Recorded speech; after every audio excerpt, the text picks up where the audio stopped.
Je suis à cette tribune pour vous saluer. Non seulement pour vous saluer, mais pour vous délivrer un pan de ce meeting de ce matin.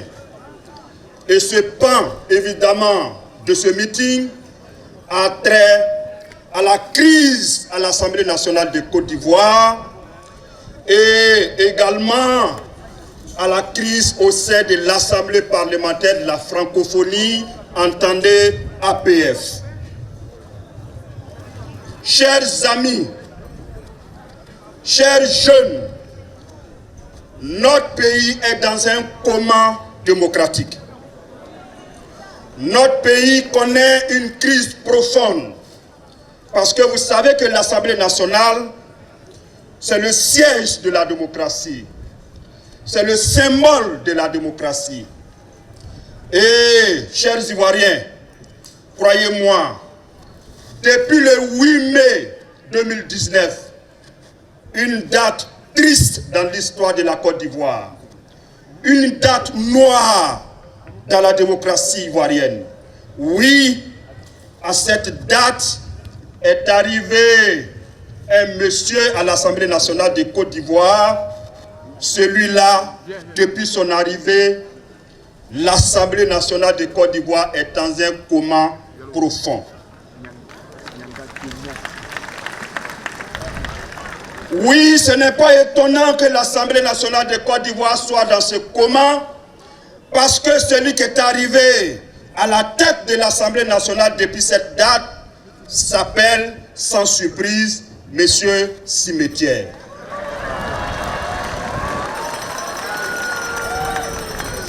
Mais ce n'est pas étonnant, chers amis, ce n'est pas surprenant que quelqu'un qui se fait appeler M. Amadou Cimetière puisse arriver à l'Assemblée nationale et cimetiariser l'Assemblée nationale de Côte d'Ivoire.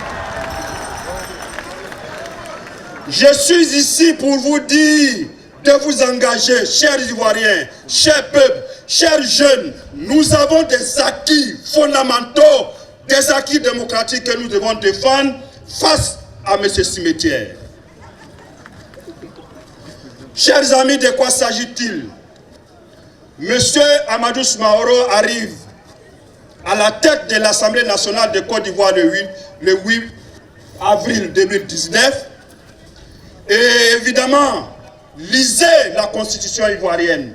Cette constitution, en son article 100, consacre les droits de la gauche, les droits de l'opposition parlementaire. Oui, chers amis. Et c'est pourquoi, même au niveau du règlement de l'Assemblée nationale, ce règlement dit, et je cite, que le bureau de l'Assemblée nationale doit refléter la configuration politique de l'Assemblée nationale. Et croyez-moi, lorsque M. Cimetière est arrivé au pouvoir à l'Assemblée nationale, il a dit, cette règle de la loi, ce n'est pas son problème. Le règlement de l'Assemblée nationale, ce n'est pas son problème. Et c'est pourquoi, pour constituer, je vais vous dire, le bureau de l'Assemblée nationale, ce bureau qui est censé faire fonctionner l'Assemblée nationale, ce bureau qui est censé rassembler toutes les colorations politiques de l'Assemblée nationale, M. Amadou Smaoro s'est taillé 85% des postes au sein du bureau de l'Assemblée nationale. Voyez-vous, chers amis, le PDCI-RDA, qui a droit à 7 postes sur 27, eh bien, M. Amadou Smaoro a décidé de donner 4 postes, chers amis. 4 sur 7. Et également, le rassemblement, le groupe parlementaire rassemblement, qui a droit, selon les statistiques, à 2 postes. Parce que ce groupe concerne 6% des députés ivoiriens, alors M. Amadou Cimetière décide d'attribuer à ce groupe rassemblement un seul poste sur les 27. et je finis ce chapitre, le groupe Vox Populi, qui a droit à 2 postes, parce que représentant 4% des députés, eh bien, ce groupe aujourd'hui, on lui a proposé un seul poste. Peuple de Côte d'Ivoire, c'est à ça que nous avons dit non. Nous avons dit non, il faut que la loi fondamentale que nous avons votée, la loi fondamentale que le peuple ivoirien s'est souverainement donnée, il faut que cette loi fondamentale soit respectée. Et c'est pour ça que l'ensemble de l'opposition parlementaire s'oppose depuis un temps. Et il est important que vous qui avez mandaté ces députés, il est important que cette information soit portée à votre connaissance. Oui, c'est important, mais nous ne sommes pas du tout étonnés. On n'est pas étonnés parce que il y a un proverbe sénégalais qui dit « Oui, mais c'est vrai. Lorsque vous devez manger la souris, mais si ce sera une bonne partie, vous reconnaissez ça rien que par la queue de la souris. En mangeant la queue, vous savez qu'aujourd'hui, c'est une fête. Mais en amenant quelqu'un qui s'appelle M. Cimetière, nous avions su que l'Assemblée nationale de Côte d'Ivoire allait connaître des problèmes. Oui, chers amis, parce que les problèmes de l'Assemblée nationale se sont déportés à l'international avec ce problème que vous connaissez tous, qu'on appelle aujourd'hui la problématique, la question de l'Assemblée parlementaire de la francophonie qui se tient en ce moment même de façon honteuse dans notre pays. De quoi s'agit-il, chers amis? En 2013, M. Guillaume Kibafori Soro, arrivé à la tête de l'Assemblée nationale, évidemment, avant 2013, vous devez savoir, vous devez comprendre que l'Assemblée nationale de Côte d'Ivoire était déliquescente. Elle avait été exclue de toutes les institutions internationales.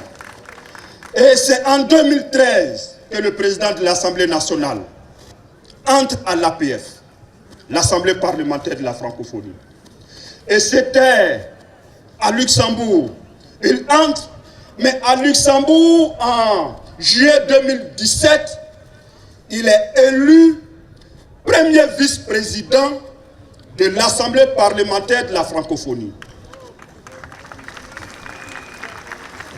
Et tenez-vous bien, selon les statuts et règlements de l'Assemblée nationale parlementaire de la francophonie, le premier vice-président a vocation à devenir président de l'APF. Je dis que le premier vice-président a vocation à devenir président de l'APF. Et évidemment, après l'éviction de M. Guillaume Kibafori Soro de la tête de l'Assemblée nationale, M. Amadou Cimetière débarque à Rabat avec des revendications farfelues, avec des revendications rétrogrades. Revendication numéro 1. Oui, il faut qu'à partir de Rabat, moi, Amadou Soumaoro, je sois le premier vice-président de l'Assemblée parlementaire de la francophonie. Et comme il y avait encore des courageux, des hommes censés suivre les textes, on lui a répondu, Monsieur Amadou, chez nous, dans nos textes, à l'Assemblée parlementaire de la francophonie, ça ne fonctionne pas comme ça. Pour que vous soyez président, ou alors, vous ne pouvez pas venir nous dire que vous allez être premier vice-président, alors que à Luxembourg, en juillet 2017, nous avons voté un premier vice-président qui s'appelle M. Guillaume Kibafori Soro. Amadou Soumaoro rétorque, il rétorque aux autorités, aux autorités. Mais oui, mais Guillaume, moi je l'ai enlevé de ma liste, il n'est plus membre de la section de Côte d'Ivoire. Les autorités lui rétorquent, oui, M. Amadou Soumaoro, c'est vrai que vous avez dégommé votre président de l'Assemblée nationale de votre liste de sections, mais chez nous, on n'est pas obligé d'être président d'Assemblée nationale pour être président d'APF ou alors pour être premier vice-président de notre institution. Ce qui est tout à fait clair. Après ce putsch manqué, chers Ivoiriens, au moment où les démocrates, ceux qui sont censés s'attacher à la démocratie, au moment où nous nous attendions à une clarification des choses, ben oui, parce que pour nous, l'Assemblée, l'APF, doit respecter ces textes qui disent que la prise en compte de la diversité des opinions, la prise en compte de l'opposition parlementaire, au moment, chers amis, où nous attendions à cela, M. Cimetière a remanié totalement la liste de la section ivoirienne en faisant en sorte que ce soit désormais une liste monocolore. Je vais terminer sur cette question en appelant au réveil de la jeunesse, au réveil du peuple ivoirien, face à cet assassinat de la démocratie au sein de notre hémicycle, face à l'instauration de la pensée unique au sein de notre Parlement, face donc au risque de cimetiérisation de notre Parlement. Je vous remercie.